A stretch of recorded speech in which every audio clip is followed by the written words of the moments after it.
Good morning, everyone, and welcome back to the Panther Zone. I'm Leon Brown. I'm Zach Collins. And I'm David Smith. Start of a new week. Homecoming is over. We're just going to get into the PV Sports news.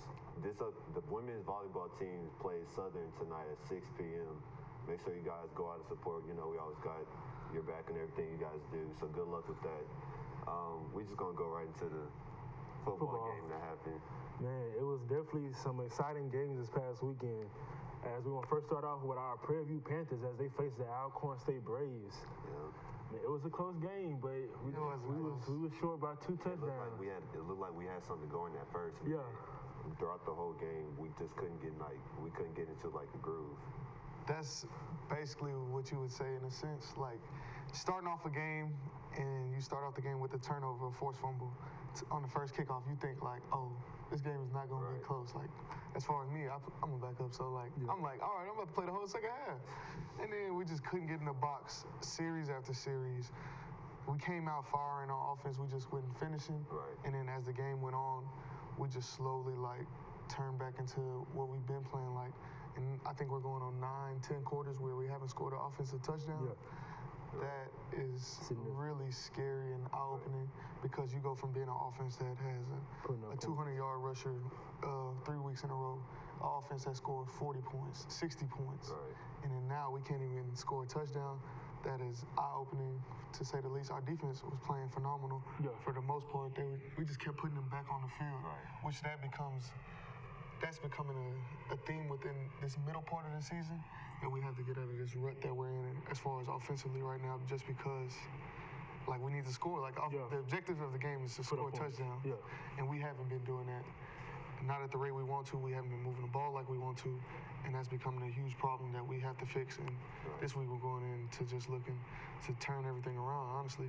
Playing an opponent that just lost at 41-7 that Leon's about to talk about. Yeah.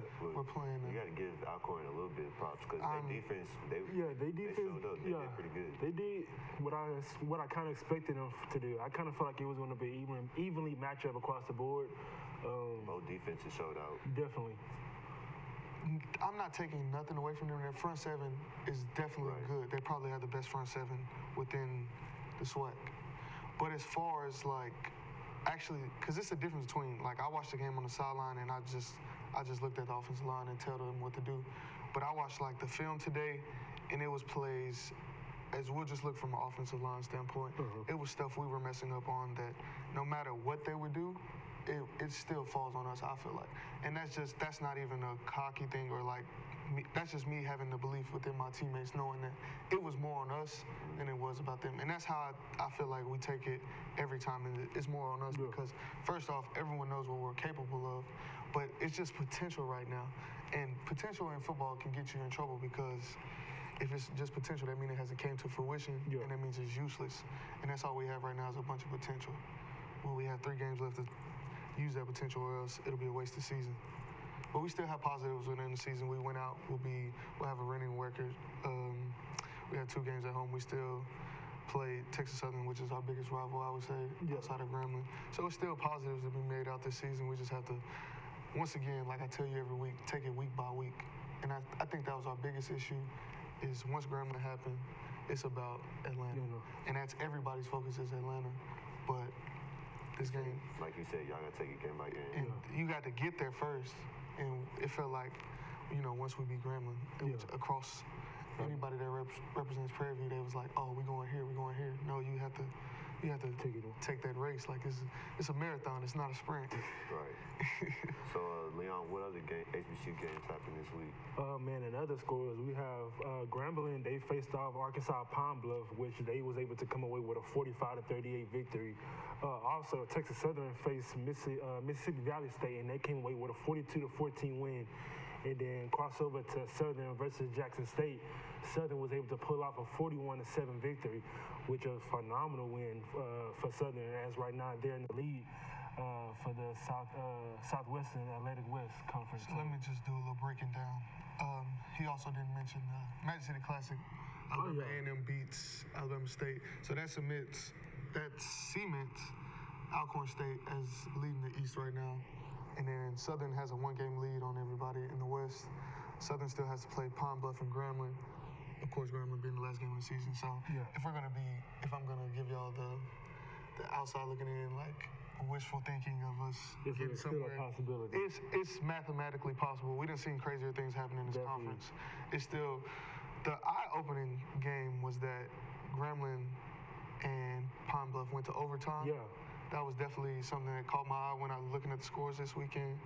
As far as I didn't think that was going to happen, but that tells you that there's still fight in Pine Bluff, that they have a chance of, I would say, scoring on Southern. So this season is definitely not over. We just have to, like I said, take care of our own issues first. And right now it's looking week by week. Yeah, right now Southern and Alcorn both lead their divisions as far as in SWAC. All right. Well, when we come back, we're going to get into some more professional sports. Boston looks like they're back on top of the NFL. Hey. Many surprises this past week in college football, many upsets. We'll get right back.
Welcome back to the Sports Zone. Fellas, like I said earlier, Boston can't be stopped. They had a gentleman's sweep. They let them win one game. Pretty much the bats stayed hot. Mookie Betts, J.D. Martinez, Andrew Benintendi, and everybody else that's on the lineup did their part. Chris Sale, he came in game 5, came in and closed the game out. Arguably the top 2 pitchers in MLB right now. Clayton Kershaw was given a start for game 5. Didn't perform like Clayton Kershaw, like I've been saying. Would you say that's because that's the second game he pitched in the series, right? Yep. Lost the first game. Now he lost the second game. You say it like it was just a bad thing. Nah, because he's not the same. He normally what he used to be? Yeah, normally his fastball is 94, 97. Yeah. Was consistently 92, 93. So he's a shell of his old self, you would say? No. Okay, I get what you're saying. Right. So you still don't see them continuing this winning going into next season? Yes. Oh, yeah. If they still have everybody by the end of the offseason. As of right now, everybody looks like they want to stay in Boston. Everybody has a good relationship with each other, so it should be good. But the Astros are definitely coming back next year. Oh, yeah. All we need is a first baseman and a catcher. Most definitely. And the help. Yeah, help in the bullpen. Astros will be back in the picture. But on November 1st, everybody gets free tacos from 2 to 6 p.m. because Mookie Betts stole a base. So go ahead and get your tacos from Taco Bell. Doritos, Locos, tacos. Let's go to NFL now. Saints and Vikings. We're going to start off with that. Saints came out with a win last night, 30-20. They seem to be on a roll like usual. Can't be stopped. Super Bowl contenders. I would definitely say so. Their defense is starting to come together. They still have trouble in the back end. As I told y'all, Eli Apple isn't going to provide much help, but that's outside of the problem. The Vikings, Adam Thielen had his 8th 100-yard game, which ties the Calvin Johnson record. So we're going to see if he continues that streak and ultimately sets a new record. As far as for that, the Saints team as a whole, it tells you about the quality of team he has. Where Drew Brees only throws us for 120 yards and they still win that game. They scored 30 points. So their offense is there. They're starting to come together. They're getting into that swing. Last week I had said that the Panthers were leading the division. It's the Saints that's actually winning. So I was correcting that. but they're definitely looking like they're going to be in a play for the final 4 teams to make it to the Super Bowl. All right, let's go into the AFC South. The Eagles and Jaguars faced, and the Eagles came out to win 24-18. Eagles look like they have their groove back. Yeah. Are they playoff contenders though? It's still up for grabs right now. Yeah, right now, I mean, they have a 4-4 record. I mean, they can't really lose no more. Yeah, if you talk about like as far as being in playoff contention, and then also possibly Super Bowl, not right. I wouldn't say not right now. I mean, but hey, a lot of things can change going into the later of the season. They're fighting for that that wild card spot right now. Not necessarily division leaders, because as we're about to talk about, the team ahead of them is definitely getting right into their swing of things. Right. So, but I think what's more alarming is the fact that the Jaguars are turning back into the old Jaguars, you would say, as far as they haven't found their winning ways. Their offense is obviously as questionable as it's ever been. Yeah. But the main thing is their defense isn't getting the type of pressure they did last year. They're not forcing the turnovers. Jalen Ramsey is starting to become.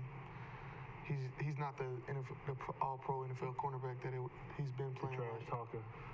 He hasn't been able to back it up. So that's the most alarming thing coming out of that game, is because the Eagles weren't playing good as far as like thinking that they were in the contention. Yeah. And Jaguars were preseason Super Bowl picks, and now they're not looking too good. Nah, not right now. You mentioned the leaders of the AFC and the NFC East. East. Yeah. So two people came out of the division. They played together against each other. My fault. Redskins and Giants. The Redskins came out with a close win. Well, not really that close. It was 2013. It seemed closer than the score. Yeah. Adrian Peterson passed Tony Dorsett for the 9th time on the NFL's all-wrestling list. Yeah. Goat. Out It there seemed like making moves. after he didn't play for a couple years, it seemed like he just got Well, back when you to go, where- got back into the Adrian swing of things. Peterson is a running back that he's a rhythm back, which most backs are. The more carries you get, the more yards they're going to gain, the more time they're going to be into the flow of the offense. So his carries in Saints, they weren't like that because they're a three-back system. He's not going to get the carries he needs. Arizona, the offensive line was terrible, so he couldn't really get off the way he wanted to. So now he's finally gotten behind the offensive line that they take pride in running the ball. Yeah. And as far as on the defensive side, we talked DJ Swearinger again. He had 2 picks. He's turned the entire theme and like motto for that team. He's turned it all the way around to where they believe in each other, they play for each other. And now, when you think about their defense, you're not thinking about Josh Norman, who hasn't been playing as good as he needs to play for that contract he got. But I mean, they've been stepping up. You think of Swearinger, because he's definitely leading that team, even though he's not a captain this year. Yeah. But that goes into what we was talking about last week about like being a teammate and stuff. You can see like they gravitate towards his energy just because he's become that guy in their locker room, that alpha male we always talk about.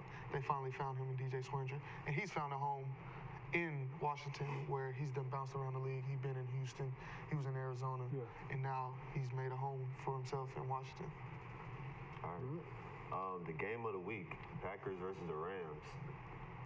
We had a Kadero Hodge sighting at the end of the game. Shout out my boy Red. Shout out to the boy.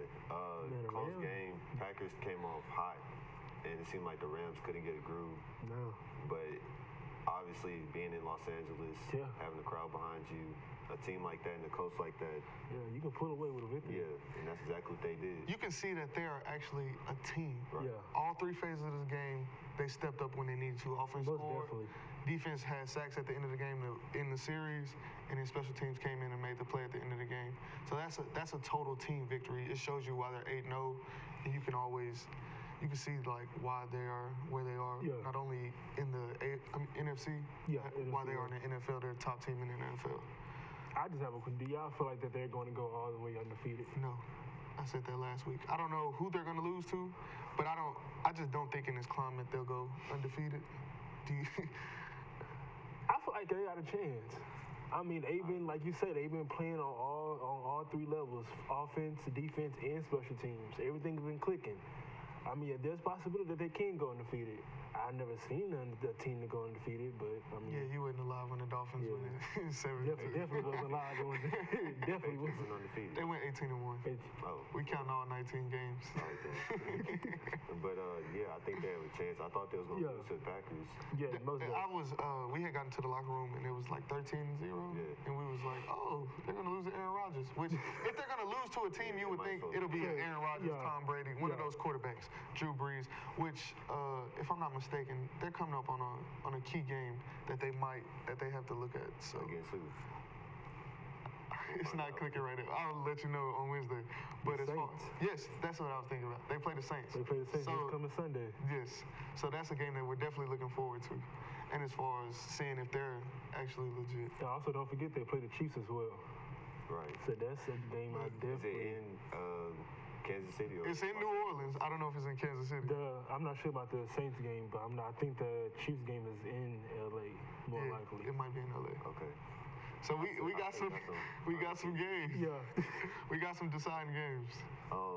Obviously you're a Browns fan. Yeah, Some sadly. hard news. Man. This whole weekend from Cleveland. Your boy Tyronn Lue's out, and now it seems like they just got rid of their head coach for the Cleveland Browns. I don't have no allegiances to Tyronn Lue. I'm an Allen Iverson fan, so I still think about the step over whenever we talk about him. But as far as for the Browns, Like, do you feel like it was the best move for the Browns to do to fire Hugh Jackson? yes and no. And that tells you how the Browns season is. It's a lot of yes when you see Baker Mayfield make plays, but it's also a lot of no with his decision making. But as far as for not Tyronn Lue, the Browns coach, Hugh Jackson, as far as for us firing him, I'm not a fan of that just because we need to get stability within our organization in order to be successful, and we don't have that. And I felt like he was a staple. He finally had the team he wanted. He finally had the quarterback he believed in. He finally had these pieces coming together, and they take it away from him. Now, granted, I think what happened is that he ultimately lost his team just off of the fact that they have everything they feel like they need, and they're not winning. And when that happens, we're kind of going through that. You lose the morale of your team because you're like, what is it like? Why is it not going right for us? And you start to question everything. So the person who takes the fall ultimately is the head coach. So we've seen this happen right in front of our eyes. So I understand the move by the front office, but they haven't fully given him the help. We got a new GM in John Dorsey who he created that monster that's in Kansas City. So he has winning ways. So I have to believe in him, but I think there was more issues as far as it just being Hugh Jackson.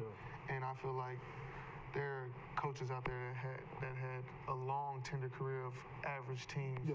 Jeff Fisher to be one who went 8-8 or less for like 7 years and kept his job, but the color of his skin was different, so they allowed him to do a little bit more. So that's how it works. Whenever you look like him, you look like us. You don't get the same leash. And that's ultimately how it goes. Especially in the NFL. That's ultimately how it goes. Before we go to NCAA, Jameis Winston, he threw 4 picks yesterday. He hasn't lived up to the hype ever since he came in. Do you think it's something that the Buccaneers just move on from him? Yes, Deshaun Jackson is actually vying to get out of Tampa Bay just because of him. Like he's not an NFL quarterback. He's everything that he was in college magnified on the stage because the decisions you make, they ultimately show up.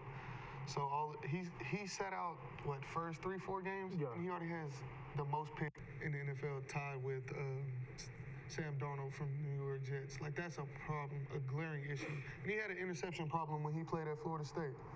But like I said, his problems have just magnified because he's on this stage now, and he definitely should not only get benched, he might get released because his rookie contract is ending up. It ends soon, so they have some questions to be made. But they can't lean on Fitzpatrick because I'm gonna say his magic is over. Next? I was like, he definitely ain't to play. Not at all. All right, let's go into college football now. A lot of upsets from A&M, Washington, Texas, Oregon. Texas. But before we go into those games, we had some games we highlighted last week, which was Iowa and Penn State and Florida and Georgia. Obviously, Georgia came out with an easy win, but the Penn State-Iowa game was 30-24. We always talked about that. Whenever you go into Iowa, that's a tough place to play. Right. And They was at Penn State. they were. Yeah, I was about to say definitely when you're at Penn State, like you said, Iowa, Yeah. but when you're at Penn State, you definitely the crowd, the atmosphere, like That's an electric place. Yeah, definitely. I mean, it was a key win for them. I mean, especially after that last week loss, and then being able to bounce back and come in and come up with a win. So I feel like that was definitely important for them to come away with that win going into next week. Right now, the SEC is all over the place. Kentucky won. They're about to be in the top 10. They're sitting right outside that.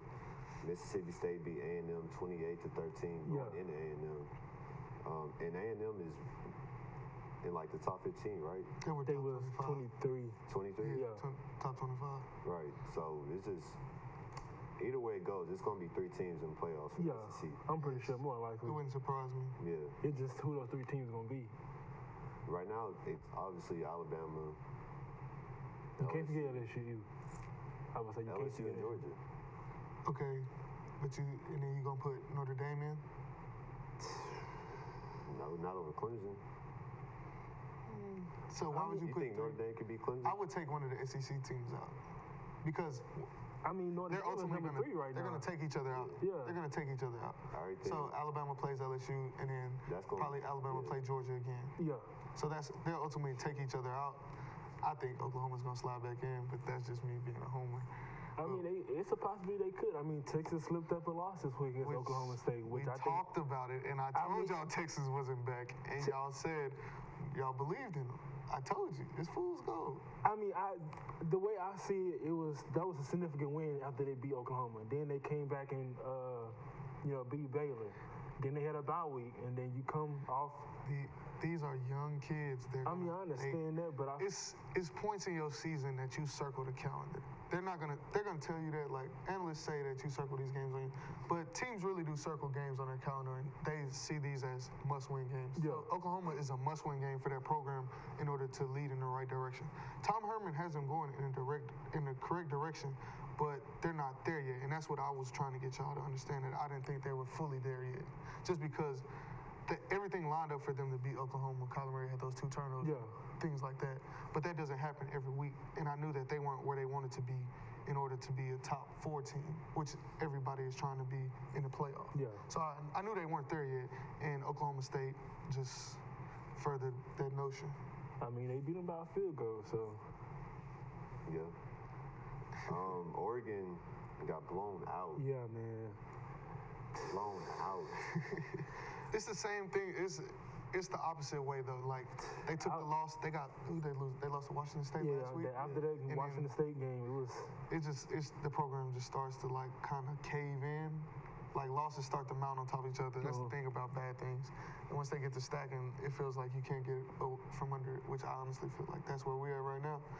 And it's just that's a feeling that you can't really describe unless you're going through it, as far as like not being able to dig yourself up out the hole.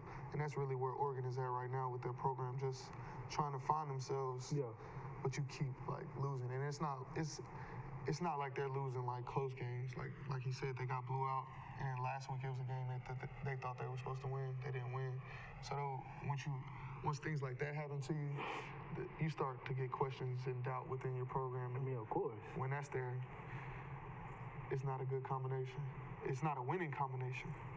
I mean, when you got stuff like that, I mean, you're going to have, like you say, questions coming from every direction. Like, what's going on? Is it the coaching staff? Is it you can blame the players, but at the end of the day, I mean, you can't blame the players because they're not the ones that's calling the plays. I mean, they can just only go out there and execute the plays that's being called. Exactly, and that's where it's a duality within me, because like I see the game different, but like I also understand, like, no matter what they call, you got to execute. Yeah. Like, it don't matter if, like I told the O-line, like, it doesn't matter if they call 50 pass plays. Yeah. We got to protect the quarterback in order for him to stand upright to throw the ball, no matter what. And that's the thing about it is, you can blame the coaches. It's certain ways. Defense can blame a coach just because defense is about all they got to do is run to the ball. Yeah. So if they're not put in the correct position, then you can blame a coach. But as far as offensively, no matter what, it's going to be like in today's game, it's a lot of RPOs, meaning like it's multiple options on the play. So if somebody is open or there's a hole somewhere in the defense, you just have to find it. And that's the thing why I say like offensively, you can't really blame the OC right now. Yeah. It's more so on the players, but them being young, them being 18 to 22, 23, the coaches are going to take that because they're 40-year-old men. They understand how to take the loss, and they're going to stand up for it. Definitely. I seen you had some NBA stuff over there, Leon. Yeah, man, Sunday, Golden State faced off the New York Nets, and they came away with a 120 to 114 victory. And what y'all feel about the Warriors, man? The Warriors. That's why you gotta say the Warriors. That's one of them games they don't even feel like playing and still score 120. Hey, Steph Curry look like I don't know what that dude doing. It look like the game getting boring to him. Nobody can stop KD. That's another conversation. People can stop KD? That's another conversation. Utah Jazz faced the Dallas Mavericks, and they came away with a 113 and 104 victory. And then also the Phoenix Suns, they faced Oklahoma, and they lost. They won 117 and 110. I've always said this for like the past 5 years. The Phoenix Suns are really good. Like they're just slept on. They're not in a place where it's like a lot of media. But like they've always had a young team, and that's been their problem. Yeah, I'm about to say that. But if you look at like who the players they get rid of, they put themselves in that kind of bind. Right. Because they always have young, good talent, and they trade them away. So that's why they have all these. But I feel like they don't give them a chance. They don't let them get into their actual prime. They keep them while they're young, and then when they get ready, they ship them out just for players. So hopefully, but I think they finally found somebody they believe in Booker, and then they drafted who did DeAndre Ayton. Yes, they found a kid that they believe in him too. So they'll build around him, and it looks like they're turning the corner for their organization. I want to see what they do. Also with the Mavericks, I think they're going to be pretty good this year. They got Dennis Smith. They got Luka Doncic. That's how you pronounce his name? Yeah, I believe so. And they also got some other players on that team that just look like it's really being led by them two. Dennis Smith Jr., who he may be like, he either going to be a sixth man of the year or somewhere around there. I mean, whoa. He's not the sixth man. That's why he was laughing. He's definitely first team though. Okay. Yeah. I can see that. He's definitely he's that player that they've been looking to replace Dirk as far as being the next centerpiece of the team. But I would say Dennis just because of the attitude he brings. Luka is more like. I'm talking about that like position though. Yeah. Luka is definitely. That's what I was getting to. Like he can score. For him to be that big, he has a nice offensive game. But as far as like Dennis being, he's gonna be the main attraction just because of how athletic he is and what he brings to the game. Yeah. So the Mavericks are definitely turning around. I wouldn't expect to see them in the playoffs. So. They're going to be like an 8th or 7th seed. They still got to face the Warriors. That's going to be the first round exit. Yeah. See you. But also don't forget tonight, Monday Night Football, the New England Patriots versus the Buffalo Bills. Don't watch that. I mean, hey, it's Monday Night Football. Who's not going to watch it? I mean, even though it might be a one-sided game. I'm going to call upset then. Buffalo Bills? They're playing in Buffalo. But you think the Bills like to beat the Patriots? They can. They've done it before. I'm done. They have, but they don't have a quarterback this year. Yeah, he's still on his homecoming hangover. You still with that homecoming? Nah, but I'm definitely not. I mean, it could be a good game. It could be close. It's going to be close to start off. Just watch the game. Every game starts 0-0. When it's 0-0. Okay. But make sure you tune into that tonight, you guys. Right. Tune in to that tonight. Tune into the volleyball game tonight. We play Southern at 6 p.m. We'll catch y'all Wednesday. I'm David Smith. I'm Zach Collins. I'm Leon Brown. See y'all Wednesday.